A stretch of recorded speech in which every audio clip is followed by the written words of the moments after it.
النهاردة هنعمل مع بعض كنافة بالمانجا. بجد يا وعدي، ريحة وطعم وجمال زي الجاهزة بالظبط. من حلاوتها مش صابرين عليا لما احطها في التلاجة تتماسك. طلعينا حتة طلعينا حتة، اديني قطعت وطلعت لهم حتة. طبعا انا لسه عاملاها حالا. بعد كده هغطيها بستريتش واحطها في التلاجة. حطيتها في التلاجة، خدت لها ساعتين كده او ساعتين ونص. اللي ما خدتش برضو كفايتها، بس حلوة متماسكة زي ما احنا شايفين زي الفل اهي. هبتدي بقى اقطعها ونطلع كده منها حتة. بجد خطيرة، وعايزة اقولك ما كلفتنيش يعني نص المبلغ اللي هشتريها بيه من بره. وكفاية ان انت اللي عاملاها بايديكي وضمن نظافتها. بصوا الجمال والحلاوة. جربوا الطريقة دي وهتطلع مضمونة وزي الجاهزة بالظبط. بجد مفيش احسن من كده. يلا بينا بقى نشوف المكونات بتاعتنا. انا هنا جايبة نص كيلو كنافة. بعد ما احمصه طبعا يعني مش هستعمله كله.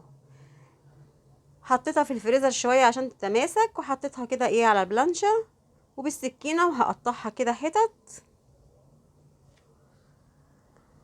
هقطع الكميه كلها. بصوا حبايبي، وده كده كان شكلها اهيت. ممكن تفركيها بايديكي. انا هنا في الحله وحطيتها كده. طبعا كان في شويه اللي هم ايه مفرفطين دول في الكيس، هكبهم.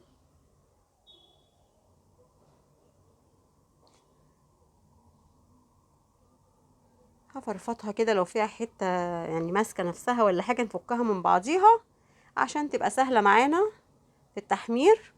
ممكن كمان بدل ما تحمريها على البوتاجاز من فوق تحطيها في صينيه وتحط لها السمنه، كل شويه تطلعي تقلبيها. بس انا بالنسبه لي كده اسهل. نص كوبايه زبده او 3/4 كوبايه، يعني حسب ما تشوفي كده الكنافه محتاجه سمنه تاني ولا لا. وهقلبهم كده ببعض. نخلي الكنافه تتشرب من السمنه كده. تمام، هرفعها بقى على النار. انا هنا رفعتها على النار، وطبعا كل شويه هقلب فيها واخلي بالي منها، لان ممكن ايه في لحظه كده تتلسع مننا. هي بتاخد وقت، يعني بتاخد شويه كده حلوين معانا بتاع تلت ساعه.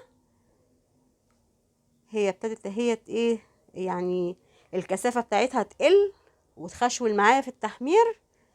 انا طبعا بسرع لكم الفيديو لاني بقول لكم قعدت حوالي تلت ساعه بحمر فيها.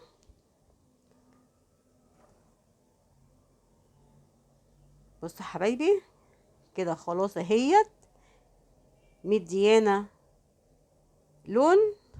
هتك بس ايه على اللون ده شويه كده.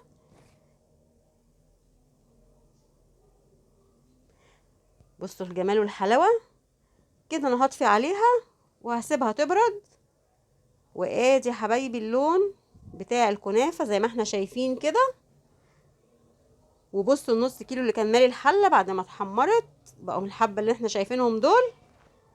دلوقتي بقى هجيب معلقتين سكر كبار او 3 معالق حسب رغبتك. انا مش عايزاها مسكره قوي. وكمان هحط حوالي معلقه فانيليا بودره. طبعا ما ينفعش نحط هنا فانيليا سايله خالص، لازم فانيليا بودر. وهقلب بقى تقليبه حلوه. والله على الريحه كده، الفانيليا مع السكر مع الكنافه والسمنه ريحه خطيره. هنقلب تقليبه حلوه لغايه السكر ما يندمج مع الكنافه. بصوا مفيش سكر خالص باين. المرحله اللي بعد كده بقى معايا كوبايه من الكريم الشانتيه، ومعايا كوبايه حليب مثلجه، بس انا هنا حاطه 3/4 لبن على ربع ميه. ومعايا المكون بقى اللي هيدي طعم ويوديها يعني في حته تانية خالص. اللي هو ايه، ها انتوا شفتوا العلبه؟ قولوا معايا. كاستر. حطينا هنا معلقتين كبار هرميين كده من الكاستر. كاستر فانيليا بيودي الكنافه في حته تانية خالص. هنزل ب3/4 كوبايه اللبن. وهقلب بس الاول كده قبل ما اشغل المضرب، عشان طبعا ما يطرش عليا زي ما احنا عارفين كده كلنا ستات بيوت وفاهمين. وهبتدي بقى اشغل المضرب. هسيب المضرب كده شغال، كل 3 دقايق افصله اريحه شويه واكمل تاني. بصوا القوام. انا جبت كيس تلاجة وهحطه فيه الكريم شانتيه. وبعد كده انا هنا معايا كوبايه عصير بيور، مش ضايفه عليها ميه ولا سكر ولا اي حاجه. جبت القالب اللي انا هعمل فيه الكنافه. اي قالب عندك، صينيه مدوره، قالب بايركس زي دوت، اي حاجه تحبي تعملي فيها. وحطيت كده 2 3 من العصير البيور وفردتهم في قلب الطاجن. وبعد كده هنزل بالكنافه. طبعا انا بحط كده الكنافه بوزعها عشان ما تبقاش محطوطه في حته واحده، واجي اقلبها او افردها تبهدل لي المانجا اللي انا حطيتها من تحت. بالراحه كده وهنفرد الكنافه. انا هنا عامله السمك مش تخين، انا عامله له رقيق عشان تبقى زي الجاهزه كده. هبتدي ان انا اساوي كده الكنافه واضغط عليها. بعد كده هوزع الكريم شانتيه.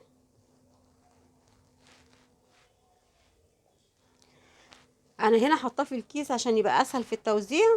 وهوريكم كمان ان انا يعني هحط الكريم شانتيه بالمعلقه كده من غير توزيع. بعد كده هنحاول نفردها شويه كده مع بعض. لو لقيناها يعني ما بتتفردش بسهوله، نبل المعلقه ميه بسيطه كده ونفرد الكريم شانتيه، هيتفرد معانا بكل سهوله. فردنا هنا الكريم شانتيه وزي الفل. هبتدي بقى ارص طبقه مانجا. انا هنا المانجا مقشراها ومقطعاها لشرايح.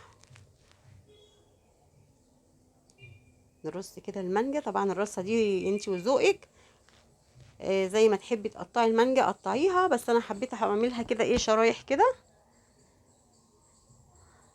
ويفضل ان انتي تجيبي طبعا مانجا تكون ملحمه. ادي اول طبقه رصينا المانجا.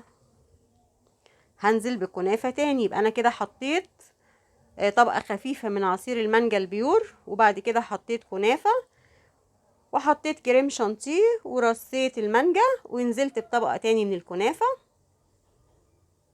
هفرد الكنافه كده،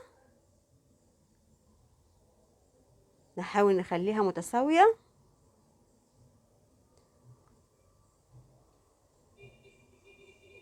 بصوا انا هنا مش هاخد نص كيلو الكنافه، يعني انا هستعمل مثلا حوالي 300 جرام. الباقي مش هيترمي يا حلوين، وهيتحط في علبه في التلاجة لو هتستعمليها لغايه يومين 3 ايام. لو هتستعمليها اكتر من كده حطيها في الفريزر. انا هنا فردت الكنافه وبضغط عليها كده وبسويها. وادي بنزل بالكريم شانتيه بقى بالمعلقه. انا وريتكم بالكيس واحنا بنوزع عشان تبقى الدنيا سهله وبسيطه معانا. وادي كمان حطيت كده بالمعلقه وبليت المعلقه ظهرها ميه زي ما قلت لكم. وبفرد اهو، بتتفرد معايا بكل سهوله. لو ابتدت ان هي ترفع الكنافه كده في الكريم شانتيه ابلها تاني وارجع اكمل فرد. انا هنا خلصت اهوت. بمنديل كده حبايبي ونشيل الزياده. تمام كده وزي الفل.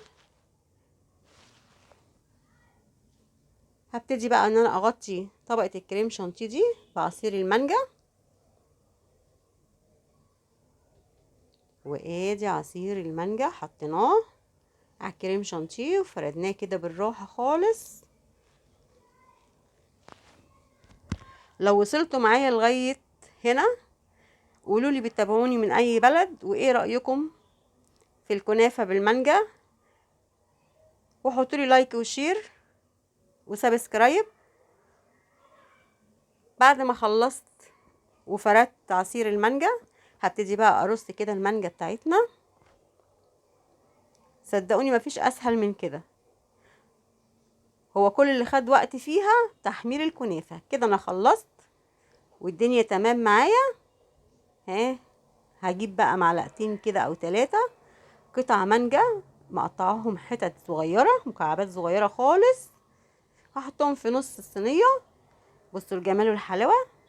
ايه رايكم؟ كده حبايب قلبي خلصت. هنعمل بقى ايه؟ طبقة تلميع كده للمانجا. معايا هنا معلقة صغيرة من الجيلاتين، وعليهم كده ربع كوباية مية، وهقلب. لو حابة كمان تحطي معلقة عسل او معلقة جلوكوز، انا مش حاطة عشان مش عايزاها مسكرة خالص. قلبتها حلو قوي لغاية ما دابت ربع كوباية المية مع معلقة الجيلاتين الصغيرة، وهبتدي اديها تلميعة كده. طريقتنا سهلة وبسيطة خالص. دلوقتي بقى انا هزينها، ده اختياري، بالتوت كده اللي بنجيبه من عند الحلواني. ويا رب الوصفة تكون عجبتكم، واشوفكم على الف خير.